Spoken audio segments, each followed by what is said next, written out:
practicing biologists have played a crucial role in the growth of the conservation ideal. Today, we're pleased to recognize finally Dr. Joseph J. Hickey, professor, protege of Aldo Leopold, and world-recognized ornithologist. The first person to reflect on the life and contributions of Dr. Hickey this morning will be his daughter, Susie Hickey Nels. There you go.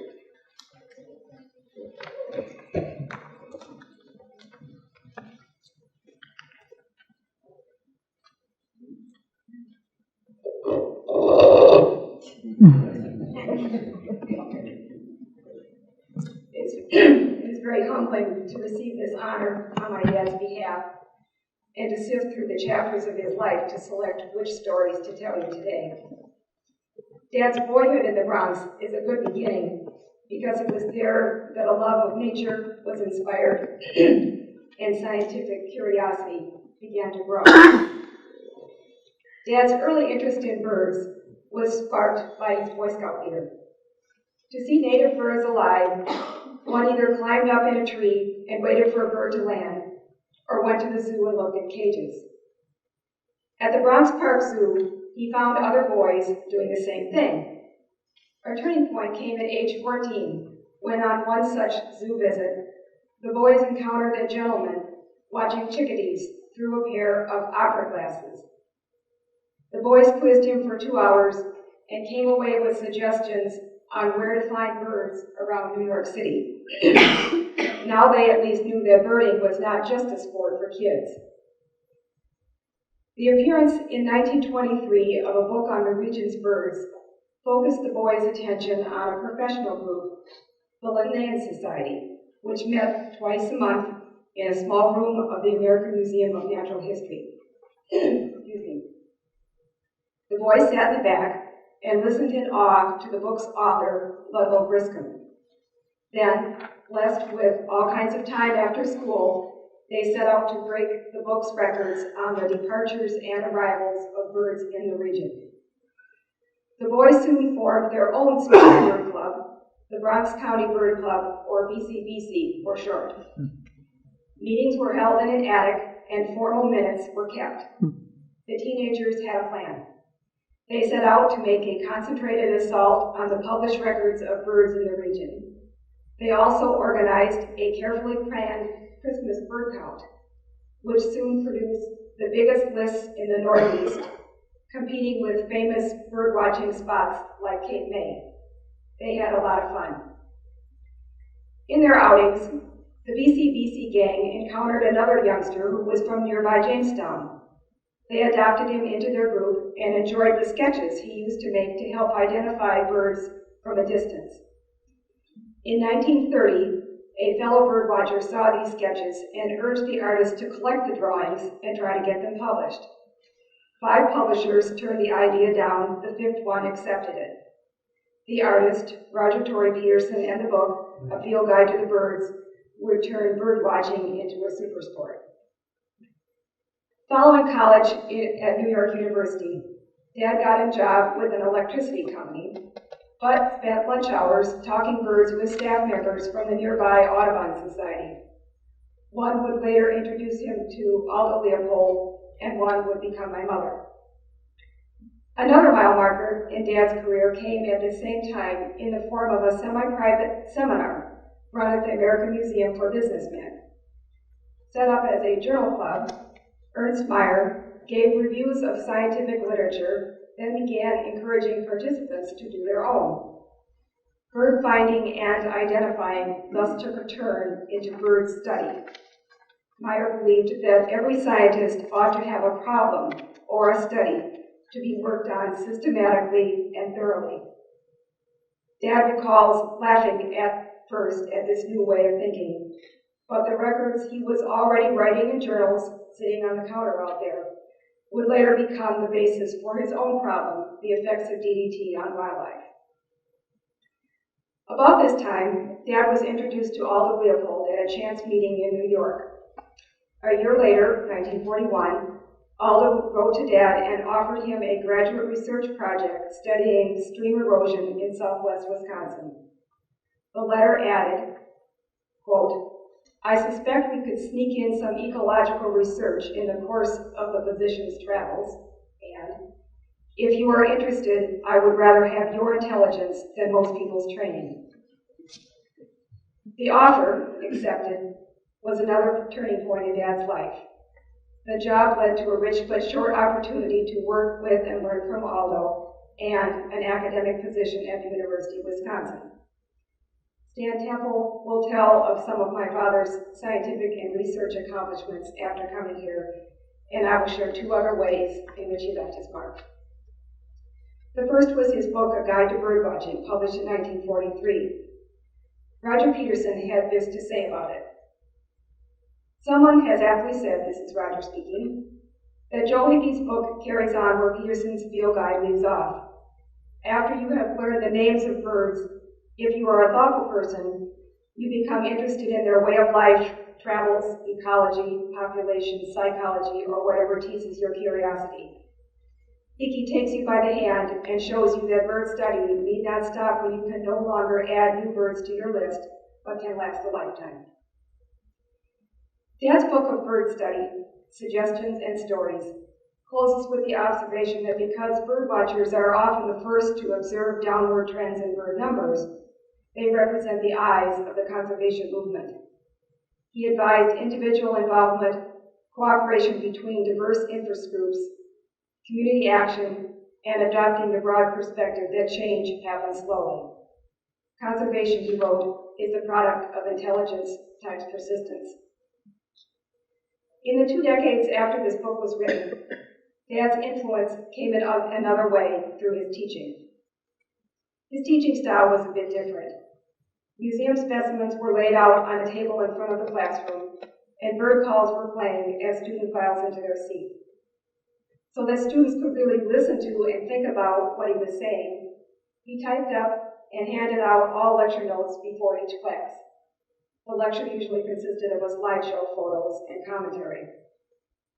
What came through as a result of this unique teaching style was Dad's excitement.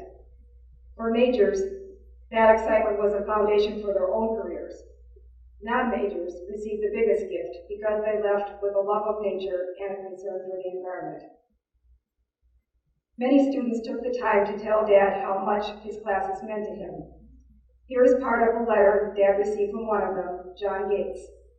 His words are particularly poignant because the letter was received after John's early death from cancer. It begins, "Dear Joe, I guess there comes a time in every man's life when he goes through the final soul searching and comes around to singling out those experiences and those people for which he is most grateful to have known. Although I have never considered our relationship to be particularly close personally, I would like to have you know that of all the persons I was ever associated with in the wildlife profession, you, more than any other, instilled in me the desire to excel. I earnestly believe that whatever significant progress I have made was inspired by you." Continuing with the letter, "I believe that every man has a master he attempts to emulate. For you and many others of that time, I am sure that all of Leopold served that function. I hope you will accept my sincerest appreciation for being a Leopold model of my professional career."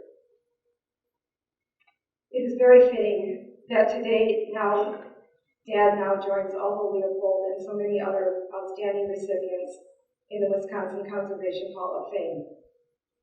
If he, Dad, were making this acceptance speech, he would, I am sure, deflect the honor to others, his own life heroes and mentors, of whom he had many, and his students. He would thank all of those who helped make this award celebration happen, and all of you who came to share it. And then I think he would do one other thing.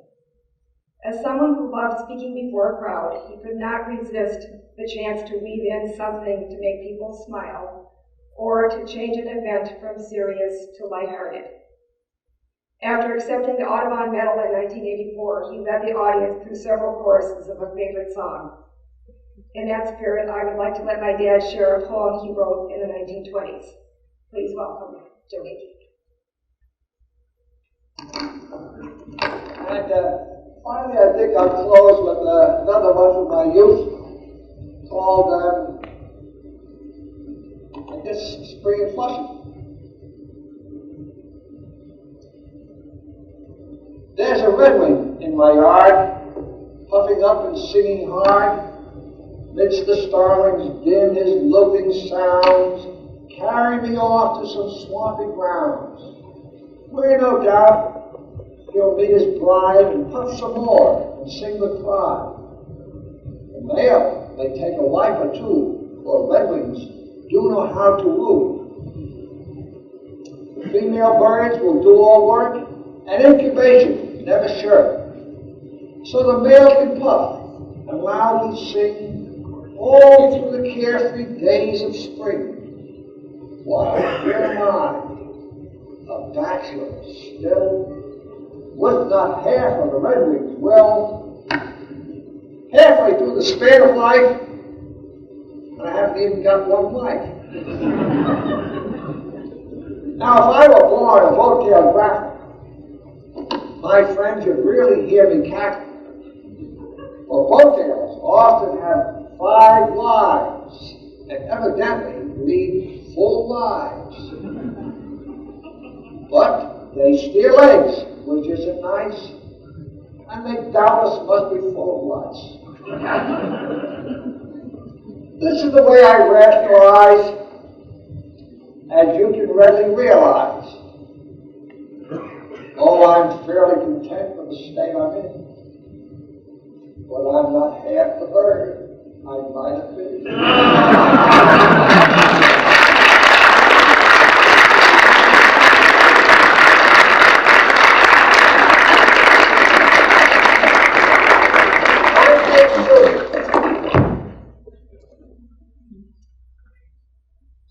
Dr. Temple, you sure you want to try to follow that?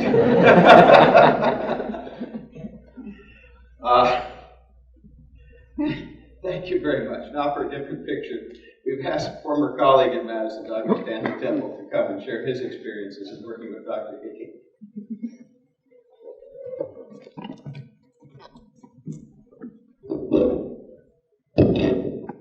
Well, that was great, and one of the amazing things about Joe is that after half a century of professional career in Wisconsin, he still hung on to that Bronx accent right to the end.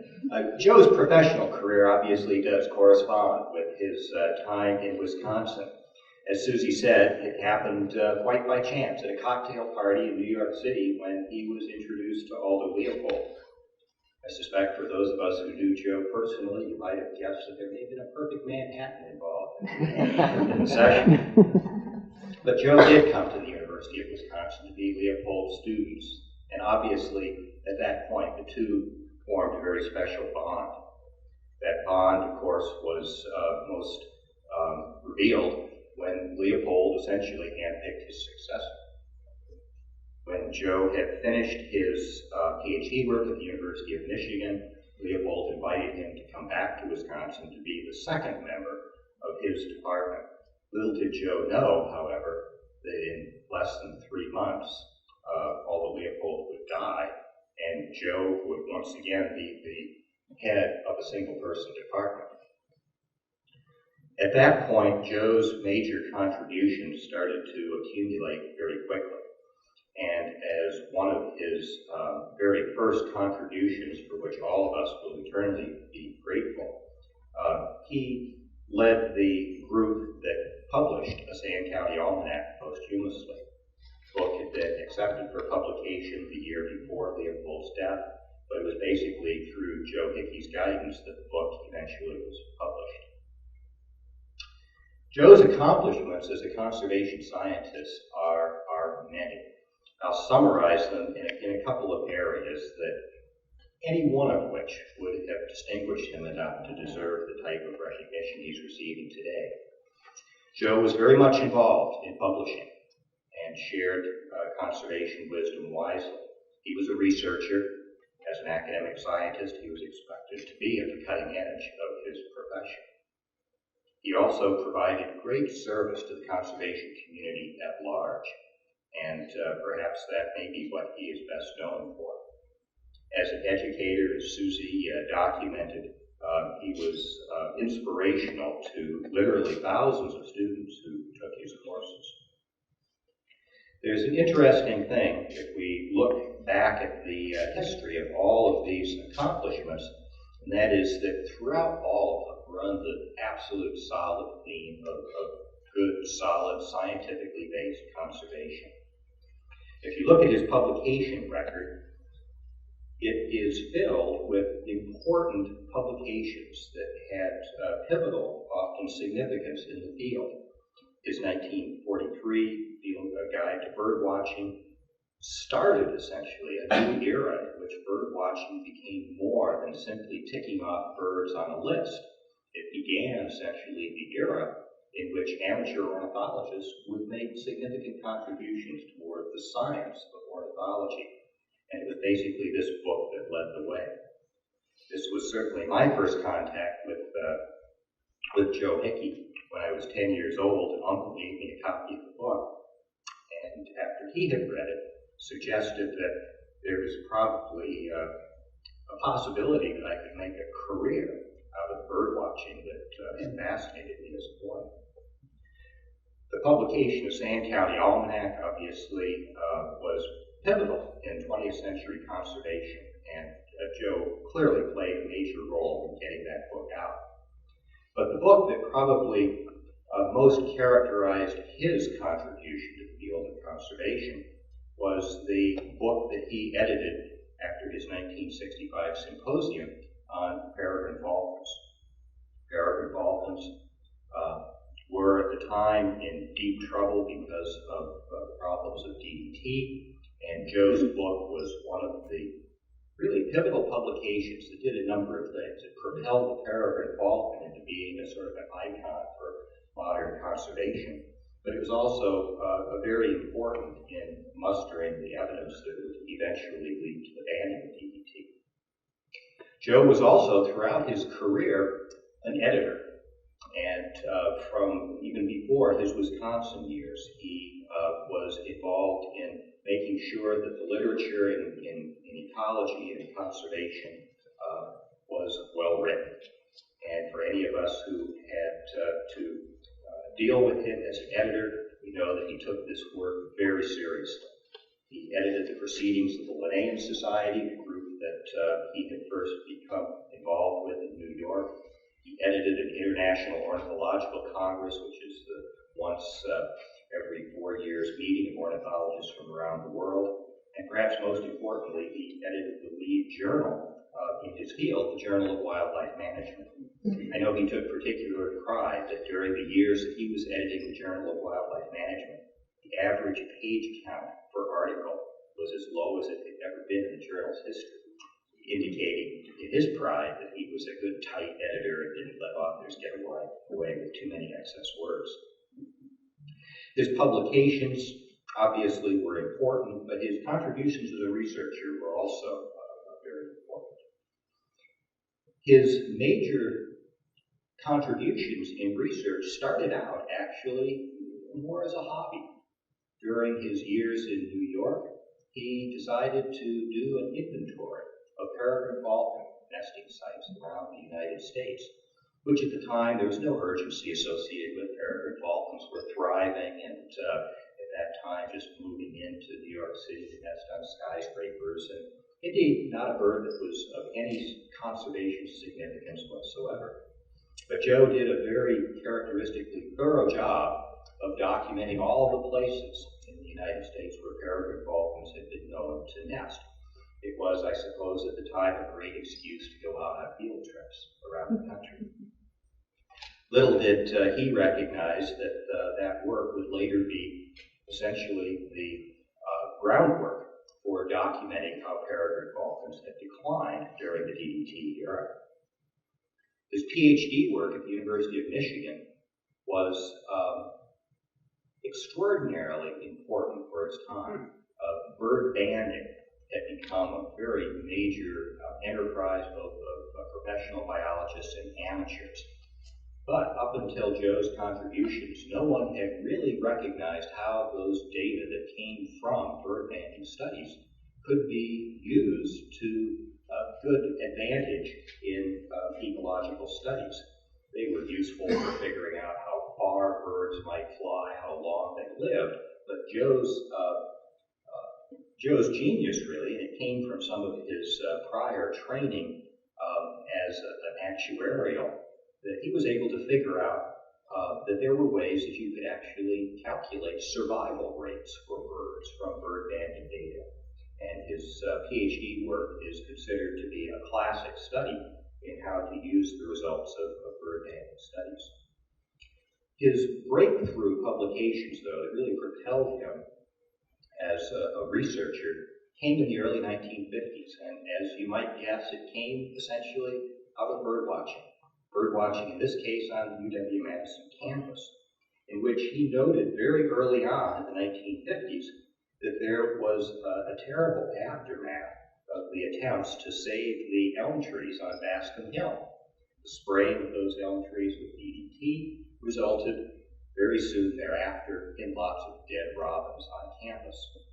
Joe became quite interested in this phenomenon, documenting that after the spraying there was more than a 90% mortality among robins on the UW campus. He went on to document how DDT, at least in the simple ecosystem of the UW campus, could have disastrous consequences for wildlife. In the 1960s, he had the opportunity to revisit peregrine falcons and essentially use the information that he had gathered some 30 years earlier to actually resurvey peregrine falcons around the United States to see how well they were doing.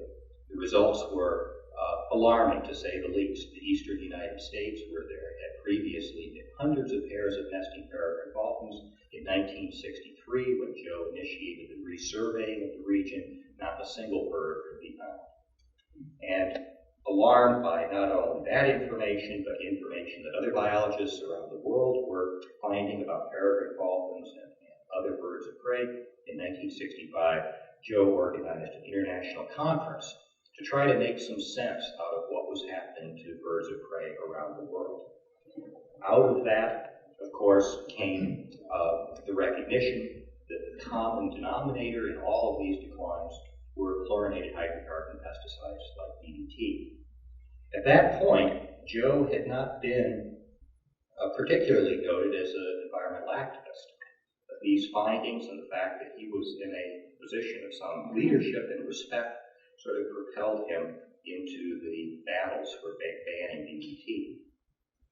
As a researcher, he was well respected. He was the president of the American Ornithologists Union, his reputation in ornithology being particularly strong. He was frequently invited to participate in many important committees and boards, largely based on his reputation as a researcher. Service to the conservation community, though, was where Joe really seemed to have established his reputation. And it goes throughout his career. Back in the 1940s, when Joe was just beginning his career, the then recently formed Ecological Society of America was the professional group that represented ecologists. Joe was among a small group that tried to argue that the Ecological Society of America ought to be more involved in conservation work, and in particular that they ought to be involved in trying to protect representative areas around North America that would serve as ecological standards of natural conditions. They didn't get very far. The rest of the Ecological Society was very worried at the time that ecology was struggling to establish its credentials as a real, honest to goodness hard science. If they started dabbling in conservation, there was the widespread view that this would somehow taint the scientific objectivity of ecology. As a result, Joe joined a small group that formed a splinter organization called the Ecologists Union. This was in the late 1940s, and their mission was essentially to act as a lobbying arm for the ecologists of North America, trying to get governments, both state and federal, to create a network of protected natural areas that could be I guess this was actually not very altruistic of them, but sort of selfish. They could be used as places where ecologists could go and study natural conditions. That group tried for a number of years to advance that work. Joe was particularly successful here in Wisconsin by convincing the state of Wisconsin to begin what were then called the Wisconsin State Scientific Areas, those areas that were protected by what is now the Wisconsin DNR, initially, as the name implies, for scientific study. By 1950, though, the Ecologists Union recognized that they were not going to be fully capable of doing this job, and by consensus, they decided to give birth to a new organization that would be much larger, much more influential, and much more able to tackle what they learned was a very big job. In 1950, Joe was one of the founders of the Nature Conservancy, which was the group that was the outcome of the Ecologists Union's efforts. He was the first secretary and treasurer of the organization and played a very important role in getting the Nature Conservancy off to a scientific basis for preserving the biological diversity of our country. Similarly, back home in Wisconsin, in 1961, he was involved in the founding of the Wisconsin chapter of the Nature Conservancy. His conservation service, of course, really took off during the late 1960s when he became one of the principal scientists attached to the effort, which included many, to try to ban the use of fluorinated hydrocarbons like DDT. This must have been a very, very challenging period of time for Joe because, as he later described it, he was suddenly into an arena that he had little experience with. This was now very political. This was now very legally complicated business. He stayed through the effort and was clearly one of the scientists who was absolutely essential for mounting the environmental evidence that DDT was so harmful that it should be banned. Throughout the rest of his career, he was in leadership positions in a number of conservation organizations, most notably the National Audubon Society and the Nature Conservancy. As an educator, as Susie has already described very clearly, Joe was very successful at filling Aldo Leopold's big shoes. Joe took Aldo Leopold's course, Wildlife Management 118, which subsequently became Wildlife Management 318. He took this course to new heights.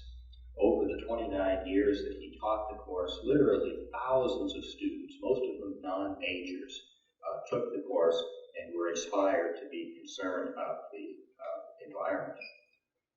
Joe was also very influential in his home department of wildlife ecology in starting an undergraduate program during Leopold's period, and in fact during Joe's first 20 years in the department. It was a graduate program only. Joe took the lead in converting the department to an undergraduate department as well. And certainly his advising of undergraduates for the rest of his career really set him aside as a very special professor on campus. In recognition of that, he received the university's highest award for teaching, the Chancellor's Award for Excellence in Teaching. Joe received many other recognitions, of course, for his many accomplishments as a conservation scientist. He won the highest honors bestowed by many of the organizations that he had worked so hard to support. He received the Aldo Leopold Medal, the highest honor given by the Wildlife Society. The American Ornithologists Union gave him the Elliott Cowles Award, again, the highest honor. The National Audubon Society gave him their medal in 1984. The National Wildlife Federation gave him a Special Conservation Award. Here in Wisconsin, he was recognized by the Wisconsin Society for Ornithology with their Gold Passenger Pigeon Award. Obviously, many people in many different areas recognized Joe's significant accomplishments. His life work, however, was not without its sacrifices, and it's important to note that Joe persevered during the 1960s in the face of some very daunting opposition. Being opposed to the use of DDT in one of the largest agricultural colleges in the country was not something that endeared one to colleagues or administrators. And indeed, during the late 1960s, when Joe was involved in the banning of DDT first in Wisconsin and then nationally, he was treated very badly, sad to say, by the institution that he worked for. The sacrifices that he made during that period, though, I hope were more than erased by the recognitions that came later. Joe, though, throughout all of his work as a conservation scientist, there was one thing that was another thread that was woven through all of this, and that he was quite a humanist. Almost everything that he did as a conservation scientist, whether it was helping authors with their publications, whether it was helping students with their research, whether it was being a good educator, whether it was helping other conservation organizations, was basically involved in helping people. Certainly, a recognition of that, as Susie said, for many individuals of my era and John Gates's era, Joe Hickey was our hero. He was to some extent the complete conservation scientist. He did it all, he did it well, and we all respect him for that.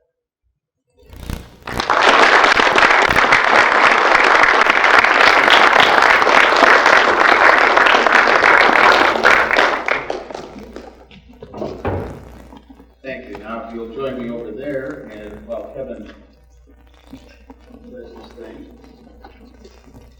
Susie, what a delight to have met your father through his poetry. That was beautiful. The legislature has sought to honor his work through the following resolution. Whereas Joseph Hickey's he feels so warm and near when you hear his poetry. It's hard to call him Joseph. Early interest in birds and bird watching would become the impetus for his career in conservation, and whereas his master's thesis, A Guide to Bird Watching, was published by Oxford University Press and is still in print, and his dissertation, Survival Studies of Banded Birds, was published by the U.S. Fish and Wildlife Service in 1952 and reprinted in 1972. And whereas Joseph helped unravel the connection between declines in bird populations and pesticides, such as DDT, a work that proved to be a key link more than 20 years later. And whereas he organized the effort to publish posthumously Ella Leopold's nearly completed masterpiece, A Sand County Almanac, in 1949. And whereas Joseph Hickey's work can be summarized by his own words, quote, "Conservation means more than preserving a few species of wildlife. It means the wise use of all the natural wealth of a great continent so that other generations of Americans can benefit by its resources and enjoy the same opportunities that we do today," end quote. Now, therefore, the members of the Wisconsin legislatures, on the motion of Senator Shapilsky and Representative Marianne Lippert and Lanza, commend Joseph J. Hickey for his accomplishments and for being inducted posthumously into the Wisconsin Conservation Hall of Fame. Congratulations.